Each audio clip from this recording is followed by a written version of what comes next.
जय हिंद दोस्तों, entry exam में मैं आपका तहे दिल से स्वागत करता हूं।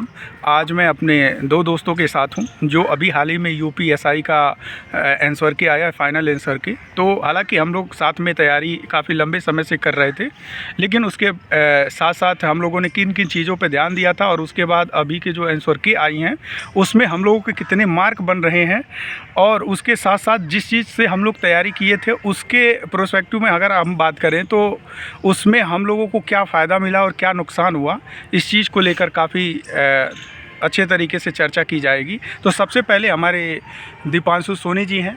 दीपांशु सोनी जी, ये बताइए आपने कौन सा अभी हाल ही में एग्ज़ाम दिया है अभी? धन्यवाद राहुल जी। हाँ, आपको ये प्लेटफॉर्म पे हम पे लाने के लिए बहुत बहुत धन्यवाद। सभी व्यूअर्स का देखने के लिए, अपना कीमती समय देने के लिए धन्यवाद।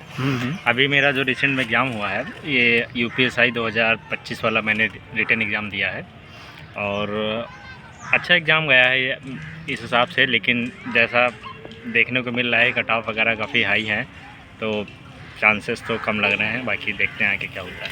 अच्छा, ये बताइए दीपांशु जी, आपने तैयारी किस चीज़ से की थी? मतलब आपने तैयारी के दौरान किन किन स्रोतों की मदद लिया था आपने?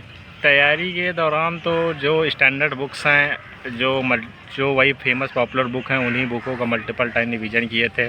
और सबसे इम्पोर्टेंट था, जो मॉक वगैरह में क्वेश्चन गलत होते थे उनको एक नोट्स में ऐड करके उन्हीं का मल्टीपल टाइम रिवीजन करते थे। ठीक है। अभी मैं फिर से आप लोगों को कोट करूं कि अभी मैं इनके मार्क ज़रूर बताऊंगा, लेकिन उसके पहले धीरेंद्र सर से भी आपको अवगत करा देता हूं। तो ये है हमारे धीरेंद्र प्रताप सिंह, जो कि हमारे साथ ये भी तैयारी साथ करते रहे। तो धीरेंद्र जी, आप भी कुछ बताइए यूपीएसआई से रिलेटेड। आपने अभी हाल ही में आपके ये बताइए तैयारी में क्या चीज़ें रही और किन किन चीज़ों पे आपने विशेष ध्यान दिया, और क्या क्या कठिनाइयाँ अभी आई हैं जिससे आपके नंबर कितने बने हैं, इन सबको वन बाय वन बताते चलिए। सर, प्रथम तो मैं राहुल जी का बहुत हृदय से धन्यवाद करता हूं, और आप सभी लोगों का इस चैनल पर भी स्वागत और हार्दिक अभिनंदन और वंदन करता हूं। मैं आपको बताना चाहता हूं कि ये परीक्षा जो हुई है, वास्तविकता में अगर हम इस परीक्षा के तह पे जाएं तो ये परीक्षा यूपीएसआई लेवल का परीक्षा नहीं था। इसमें वो लोग गच्चा खाए हुए हैं जिन्होंने अत्यधिक एफर्ट डाले हैं, अपनी तैयारी बहुत अच्छी की, अच्छे एग्ज़ाम्स दिए हैं, अच्छा मॉक टेस्ट परफॉर्म किया, लेकिन उन्होंने जिस प्रकार से एग्जामिनर ने परीक्षा बना दी है उस हिसाब से इतना स्कोर हम लोग खड़ा नहीं कर पाए हैं। हालांकि फिर भी ठीक है, जो परीक्षा है, परीक्षाएं तो आती जाती रहेंगी और किसी एक परीक्षा पर हम अपनी योग्यता पर आधारित नहीं हो सकते हैं। अब इसी बीच में हम आपकी बात थोड़ी सी रोकेंगे धीरेंद्र जी। अभी मैं एक छोटा सा क्वेश्चन कर रहा हूँ। देखिए, आप लोगों के अंदर एक चीज़ का होगा कि सभी लोगों के कितने कितने मार्क हैं, और मैं थोड़ा सा आपका समय लूँगा। इसमें मैं बता देता हूँ कि इसमें ऐसा कोई नहीं जानता है जो रॉ के मॉक टेस्ट को ना दिया हो। तो पहले मैं ये पूछूँगा कि इनके एवरेज मार्क रॉ के टेस्ट में अंकित भाटी वाले रॉ में कितने आते थे, और दोनों लोगों को पहले जानेंगे, उसके बाद इन लोगों के मार्क को पूछेंगे। तो ये बताइए, आपके रॉ के एवरेज नंबर कितने रहा करते थे? अंकित भाटी के मॉक में मेरा एवरेज 320 के आसपास रहता था। 320 के इनके अप्रॉक्स में। तो आप समझ रहे हैं दोस्तों कि 320 का मतलब 128 क्वेश्चन इनके एवरेज रहा करते थे। अच्छा, वैसे ही धीरेंद्र जी का देख लीजिए। अंकित भाटी सर वाले जो है प्लेटफॉर्म पे हमारे मैक्सिमम हम देखें औसत हमारा 132-33 रहा है। अब देखिए, अब इसी बीच में मैं भी बता दूं, मेरा भी वही 130-32 रहा है। कई टेस्टों में अधिक भी चले गए हैं, कई में एक आध दो ऊपर नीचे हुआ है, लेकिन 130 से लगभग नहीं गिरे हैं हमारे नंबर। और वही हमारे तीनों दोस्त, मतलब तीनों लोग, हम लोगों का ऐसा होता था कि मॉक टेस्ट में जो भी नंबर आते थे उसको हम लोग आपस में शेयर करते थे। अब मैं बता रहा हूँ चौंकाने वाली चीज़, जो सबसे मतलब आप रॉ के 330 का मतलब समझिए यहाँ पर इस एग्ज़ाम में कितना वेरिएशन मिला है और हम लोग की तैयारी में कितना बड़ा मतलब अंतर मिला है, उस चीज़ के बारे में बताएंगे। तो सबसे पहले दीपांशु जी, ये बताइए आपके कितने नंबर बने हैं इस वाले टेस्ट, और आपका शिफ्ट कौन सा था? मेरी शिफ्ट 14 की सेकंड शिफ्ट थी, जिसमें मेरे 139 क्वेश्चन सही हुए हैं। एक क्वेश्चन पे मैंने ऑब्जेक्शन कर रखा है, देखते हैं उसमें क्या आता है। 14 सेकंड के शिफ्ट में दीपांशु जी के 139 क्वेश्चन अभी एक ऑब्जेक्शन में लगा है। अभी देखते हैं उन पे क्या सही होता है, हालांकि अभी डाटा पे भी बात करेंगे। धीरेंद्र जी, आपके कितने बने और शिफ्ट बता दीजिए अपने। हमारी जो है 14 फर्स्ट में थी, और मेरा जो है 135 क्वेश्चन सही हो रहा है, और एक क्वेश्चन पे हमने भी ऑब्जेक्शन किया है। तो धीरेन्द्र जी देखिए, अब मैं अपना स्कोर बता देता हूँ। मेरे 143 क्वेश्चन विथ AMR सही है अभी तक का, जो आंसर के आया है। ये दोस्त हैं, इनके आए हैं 100, हमारे इस शिफ्ट में थे 14 सेकंड में ही इनके बने हैं 139 सही है और एक ऑब्जेक्शन में लगाए हैं। और धीरेन्द्र जी 14 फर्स्ट में, जो कि बताया जा रहा है कि सबसे हार्ड शिफ्ट है, और उसमें 3 से 4 क्वेश्चन का इजाफा होने वाला है। अब देखिए, मैं बता रहा हूँ दोस्तों कि इसमें क्या हुआ है। ये वो लड़के हैं कि अगर हार्ड से हार्ड पेपर आए तो भी ये लड़के अच्छे नंबर लाएंगे, लेकिन कहीं ना कहीं ये टेस्ट का जो लेवल है भाई, होता क्या है कि मैथ और रीजनिंग का जब लेवल बढ़ाता है तब पेपर थोड़ा सा पता चलता है कि कितना ऊपर जा रहा है, कितना नीचे जा रहा है। इसने मैथ रीजनिंग का लेवल ऐसा करा है कि बहुत बिलो लाइन पे रख दिया है, जहाँ पर सभी लोग सिमिलर नंबर ले रहे हैं। तो इस नाते अब क्या हुआ है कि ये जो तीनों लोगों के प्लस जा रहे थे टेस्ट में, हमेशा अच्छे मार्क आ रहे थे, वो कहीं ना कहीं हम लोग आके बैक आ गए हैं, जिससे हम लोगों के नंबर जो है काफ़ी कम आ गए। तो अभी मैं ये बात करूँगा कि ये बताइए, अब जो हम लोगों ने टेस्ट लगाया, दीपांशु जी और धीरेन्द्र जी, मैं आप लोगों को भी कोट कर रहा हूँ, अभी जो आप लोगों ने मॉक टेस्ट लगा राय और टेक्स्ट बुक, तो पहली बात हम सीधे हाँ या ना में पूछेंगे, टेक्स्ट बुक ये ज़्यादा बेहतर था कि रा वाला? इस दोनों में से ये बताइए कौन सा बेहतर था, ये बता दीजिए। देखिए, एग्ज़ाम तो थोड़ा सा ऊपर नीचे होता रहता है, उसको तो नहीं कह सकते हैं कौन सा सही देता है, लेकिन हम लोग स्टूडेंट को जितना हम लोग डाइवर्ट होते हैं, इतनी चीज़ें तरफ भागते हैं, इतनी चीज़ें हम लोग खंगालते हैं, तो उसके लिए अगर अथेंटिक है, सबसे अगर रिलायबल है, तो मैं टेक्स्ट बुक को प्रेफर करना चाहूँगा, टेक्स्ट बुक को। और धीरेन्द्र जी आप भी बताइए। मेरा भी मानना यही है कि जो एग्ज़ाम पैटर्न जो ट्रेंड चल रहा है वो टेक्स्ट बुक अच्छा फॉलो कर रहा है। अच्छा, उससे अच्छा कोई प्लेटफॉर्म हमको अभी तक नहीं लगा है। Text book is best platform. Text book का प्लेटफॉर्म बेस्ट है। हालांकि हम लोग टेस्ट के दौरान रा को ज़्यादा तवज्जो दे दिए थे, उसका खामियाजा देखिए। अच्छा, रा में क्या क्या कमियां रही है हमको बता दीजिए। अभी जो रा के टेस्ट हम लोगों ने लगाया था, जिसमें हम लोग बहुत अच्छे नंबर ला रहे थे, परसेंटाइल भी मेंटेन कर रहे थे, 97-98 परसेंटाइल अप्रॉक्स में यही मेंटेन था हम लोगों का। लेकिन उसके बावजूद भी स्थिति ये रही कि भाई 138, 39, 35, 40 पे हम लोग आके अटके हैं। तो मतलब समझ रहे हैं, हम लोग का कोई लेवल नहीं है। मतलब आप इस टेस्ट से ये समझ लीजिए कि इस टेस्ट में अधिकांश पढ़ने वाले ठीक ठाक चले गए, समझ रहे हो। और पढ़ने वाले का सेंस ऐसा नहीं कि जो नंबर लाए हैं वो पढ़े नहीं, पढ़े हैं भाई, लेकिन कहने का मतलब मैथ रीजनिंग को ढीला करने से, काफ़ी ढीला करने से ये नंबर का वेरिएशन अब क्या है कि बहुत क्लोज हो गया है। तो अब सारा पेपर पता है किस चीज़ पे डिपेंडेंसी हो गई है, सारा पेपर जीके पे डिपेंडेंसी हो गई है। तो अब जीके में जो बेहतर कर जाएगा वही यहाँ पर गोली मार रहा है। तो अभी ये बताइए, रा के मॉक टेस्ट में दीपांशु जी गलतियाँ क्या कह रही हैं? रॉ के मॉक टेस्ट में ये चीज़ था कि जैसे वो फोकस करते थे चारों सेक्शन में, वो एक स्टैंडर्ड मतलब हार्ड लेवल का क्वेश्चन लेके चलते थे। और रियल एग्ज़ाम में ऐसा होता है कि 75-80% ईजी रहता है, ईजी टू मॉडरेट रहता है, 10% मॉडरेट कर देते हैं और 10% ही टफ करते हैं। लेकिन इनका जो पैटर्न रहता था, ये मोस्टली क्वेश्चन सभी सेक्शन में हार्ड ही रखते थे कि बच्चे मतलब उसी हिसाब से प्रिपेयर करें। हार्ड प्रिपेयर करने के चक्कर में हम लोग ने बहुत छोटी चीज़ें, बेसिक चीज़ें, उन पे ध्यान नहीं दिया, ठीक है, और जिसका खामियाजा हम लोगों को एग्ज़ाम में भुगतना पड़ा। तो आप लोगों ने बहुत बारीकी से दीपांशु जी बताए हैं कि हार्ड के चक्कर में हम लोगों ने अपनी ईजी चीज़ों पे, स्टैटिक पोर्शन पे ना ध्यान देकर इतना बड़ा, मतलब ये ऐसा हो गया है कि मतलब अभी एसआई हम लोगों के लिए ना के बराबर हो गया है। मैं आपको बताऊं, ना के बराबर हो गया है। जो डाटा अभी देखने को आया RWA के जो प्लेटफॉर्म पे अंकित सर ने डाटा जो शो करा है, उस डाटा से तो ऐसा लगता है कि 140, 42, 43 वाले कोई मतलब नहीं है, वो बॉर्डर पे हैं और किस्मत के भरोसे हैं। तो हम तो भाई किस्मत के भरोसे हैं, ये लोग भी वही सीन है, उसी के भरोसे जी रहे हैं। लेकिन मैं ये बताऊं कि अगर एक अच्छा पेपर बनाते, अगर मैथ में, ये बताइए कि एक छोटी सी चीज़ पूछेंगे मैं धीरेन्द्र जी से कि ये बताइए रा वाले में आपको क्या लगता है, क्या क्या कमियां, आप भी ज़रा एक बार बता दी। रा के एग्ज़ाम में बस मैं यही जानता हूँ कि रा वाले हमेशा जो प्रेफर दिए हैं वो SSC लेवल को लेकर चले हैं। उनका जो कोई भी एग्ज़ाम आप उठा लीजिए, कोई भी टेस्ट देख लीजिए, कोई मैथ रहा हो, रीजनिंग रहा हो, उन्होंने CGL सेलेक्टेड क्वेश्चन डाल दिए उसमें, और उसको अपने आप को मॉडिफाई करने के लिए, अपने आप को टफेस्ट बनाने के चक्कर में सबसे ज़्यादा टफ हार्ड जो है क्वेश्चन डालते रहे, जिसके चक्कर में हम लोग इतना ज़्यादा सिलेबस पढ़ लिए, इतना ज़्यादा मैथ बेहतर किया, रीजनिंग बेहतर किया, इतना ज़्यादा हम लोग इतना डीपली पढ़ लिए कि हम लोग ने बारीकी चीज़ छोड़ दी, ऊपर छोड़ दिया, और हमेशा डीपली अंदर घुसने की कोशिश की, और उसी का खामियाजा आज हम लोग भुगत रहे हैं। जैसे कुछ टॉपिक हम लोग ज़रूर मेंशन करेंगे कि जीके में हो गया वाद वाला वो क्वेश्चन, वाद वाले जो क्वेश्चन आते थे, वाद से संबंधित जितने भी वार थे, कम से कम हम लोगों ने 50 वार या 70-80 वार के करीब बहुत अच्छे से प्रिपेयर किए थे, बहुत अच्छे से हम लोग डिस्कशन किए थे, लेकिन किसी भी शिफ्ट में सिंगल क्वेश्चन नहीं था।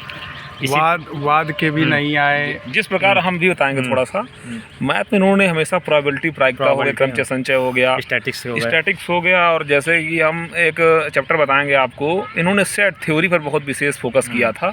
वो भी काफ़ी क्वेश्चन, अच्छे क्वेश्चन डाल रहे थे। तो एग्ज़ाम में देखने को ये मिला कि ये कहीं कुछ देखने को ही नहीं मिला, रिलेवेंट चीज़ें थी ही नहीं जो हमारे परीक्षा में पूछने लायक था, जो पूछता था एग्जामिनर, वहाँ तक हम लोग पहुँचे ही नहीं, हम ज़्यादा अंदर घुस गए। ये भाई हम लोग क्या हुआ कि जो सिलेबस में, पैटर्न में जो भी सिलेबस में दिया, 1 बाय 1 चीज़ें ख़त्म करी, और खामियाजा ये रहा कि जो ग्रुप डी की तैयारी करा वो हम लोगों के बराबर नंबर लेके आया है। इस वास्तविकता बता रहा हूँ, ये कोई अलग नहीं। अगर वाद से पूछता या धारी धारा या बीएनएस से कोई अगर पूछता, बीएनएस का कोई क्वेश्चन था आपने? एक क्वेश्चन चारों से 1-2 शिफ्ट में एक बीएनएस का पूछा था। ये है एक्टों की बात करता हूँ मैं, अगर एक्ट में हम लोग इतना डीपली यार पढ़ लिए, इतनी धाराएं याद की, अनुसूचियाँ याद की, हर चीज़ याद करते रहे, हर चीज़ को बड़ा गहराइयों से हम लोग लिए, लेकिन अगर कोई एक्ट आ रहा है तो सीधे पूछ ले रहा है कि आयकर अधिनियम 1961 यही सही हो जा रहा है, बताइए उसका क्या कोई मतलब है?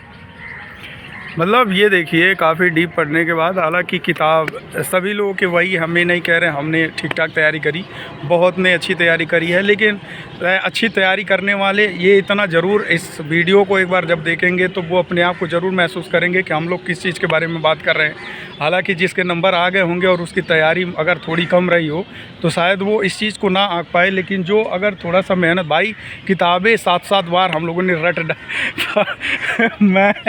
मैं राहुल तेवतिया सर के जो है वो 1000 क्वेश्चन, भाई मतलब अच्छा खासा हुआ है, लेकिन वही है कि अब जब रिजल्ट, हिंदी में हम बात करते हैं, हिंदी में हम लोग पत्रिकाएं और जो कहाँ से प्रकाशित हो रही, कब प्रकाशित हुई, कौन सा उनका मंत्रालय है, इससे बहुत विशेष फोकस किया गया। जैसे कि हम लोग विशेष यहाँ तक कि रचनाएं हो गई और रस, छंद, अलंकार, इतना डीपली से अभिधा, व्यंजना, लक्षणा, बहुत सारे ऐसे टॉपिक हम आपको बता देंगे। प्रत्यय और जो उपसर्ग, उनके भी भेद हम लोग पढ़ के गए हैं, बड़ा डीपली पढ़ाई किया, लेकिन अब जो क्या बताया जाए, परीक्षा इस तरीके से पूछ लिया गया, मतलब छिछली चीज़ें पूछ दिया और उसमें सिली मिस्टेक हुआ, और वो सिली मिस्टेक कहीं ना कहीं ये ऐसे दर्द अंदर सभी के दे गई कि मतलब अब वो हो गया कि एक नॉर्मल लड़का जो तैयारी करा है वो भी अब कहने वाला हो गया कि मतलब कि भाई तुम क्या करे हो, ऐसे कहना एक आसान काम हो गया है, जो कि हमें लगता है कि शायद वो इसको बहुत सारी चीज़ों को दबा रहा है। अगर नंबर आ गए इसका मतलब ये नहीं है कि ठीक ठाक जानकारी उस चीज़ में हमेशा है। अच्छा ये बताइए, आपके हिसाब से, आपके परिचय, मैं एक छोटा सा ओवरव्यू लेता हूँ, आप लोगों के हिसाब से, आप लोगों के परिचय में जो लड़के सबसे बेस्ट रहे वो क्या रहे, और उनके मार्क कितने रहे वो भी ज़रा एक बार बता दीजिएगा। ऐसा तो मुझे इतना आइडिया नहीं है किसका क्या बेस्ट था। जब तैयारी कर रहे थे तो हम जो ग्रुप में 3-4 लोग थे, हमें बस इतनी लोगों का आइडिया था, लेकिन ऐसे कुछ जानने में देखने को मिला है कि जो टॉप में आते थे, राउट में टॉप 100 में या टॉप 50 में आते थे, वो भी 135 के अराउंड आके रह गए हैं। जो टॉप मॉक में 135, 136, 100 करते थे, वो इतना ईजी पेपर में वो 132-35 के अराउंड पे आके रह गए हैं। इतना ईजी आने से वो सिली मिस्टेक से 135। अच्छा धीरेन्द्र जी, आप भी अगर आपके परिचय में कोई, हमारे भी टच में काफ़ी लोग थे जिन्होंने राह में बहुत अच्छा स्कोर खड़ा किया, चाहे टेक्स्ट बुक हो, राह हो, अक्सर मैं देखता था उनके नंबर 140 प्लस, 45 प्लस ऐसे आते थे। लेकिन इस परीक्षा में देखने को मिला, जब वो लोग एग्ज़ाम दे करके निकले हैं, जब उनसे बातचीत हुई तो उतना मोरल उनका डाउन था। उन्होंने बताया कि कोई बता रहा है 128 सही हो पाए, कोई बता रहा है 132। हम ये कह सकते हैं कि कुल मिला करके 135 के ऊपर नहीं जा पाए हैं लोग। और इस चीज़ का जिक्र अंकित सर ने भी करा था कि जो रॉ के मॉक टेस्ट में ऊपर के जो लड़के थे, जितने वो मॉक टेस्ट में लाए उतने ही यहाँ पर भी लाए हैं, तो मतलब उनमें कोई इजाफा नहीं मिला। इसका मतलब ये हो गया कि हम लोग थोड़ा सा हार्ड के चक्कर में अपनी जो बेसिक चीज़ें हैं उस पर फोकस ना करते हुए छोटी छोटी सिली मिस्टेक, जो कि एक बहुत बड़ी घातक सबक दी गई। देखिए इन सब चीज़ों से पता है क्या चीज़ें निकल के आती है कि अब 2-3 एग्ज़ाम से हम लोग देख रहे हैं कि अब धीरे धीरे हम लोग टेस्ट सीरीज़ को फॉलो कर रहे हैं। ऑनलाइन इतना रुतबा बढ़ा दिया गया है, जैसे ही एग्ज़ाम आता है वैसे ही हार्ड से हार्ड सीरीज़ निकालने लगते हैं लड़के। ये लग गए हैं कि भाई जितना हार्ड हो कर लेते हैं, इससे बाहर नहीं जाएगा। उसके चक्कर में इजी वाला हम लोग छोड़ते जा रहे हैं और इजी वाला चक्कर में इजी वाला हम लोग को ख़त्म कर दे रहा है। राहुल जी, हम बात बताना चाहते हैं आपसे जहाँ तक मेरा अनुभव बता रहा है, मैं भी 2-3 परीक्षा दिया हूँ अभी फ़िलहाल रिसेंटली, तो मैं ये कहना चाहूँगा कि यार मैथ का लेवल ख़त्म हो चुका है मित्र। मैथ पर फोकस करने का मतलब है अपने आप को जो है, आप अगर सोचो कि मैथ रीजनिंग से सिलेक्शन ले लेंगे तो ऐसा अब इम्पॉसिबल है।